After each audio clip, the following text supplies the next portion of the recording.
এক রাজা তার লোকের একটি পুকুর বানাতে বলল। পুকুর বানানো শেষ হয়ে ঘোষণা দিয়ে দেওয়া হলো, সেদিন রাতে যেন সবাই তাদের বাড়ি থেকে এক গ্লাস করে পানি নিয়ে এসে সে পুকুরে ঢেলে দেয়। রাজা সকালবেলা তার প্রাসাদের বারান্দা থেকে দুটো ফটো দেখতে চান।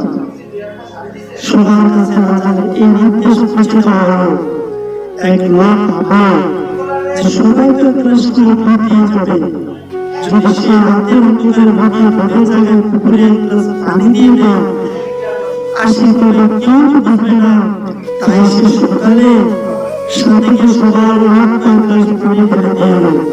সকালবেলা রাজা তার প্রাসাদের বারান্দায় এসে হাহাকার করার পর তার সাথে পানি দিয়ে ভর্তি ছিল, সেখানে একটা পানি ছিল না।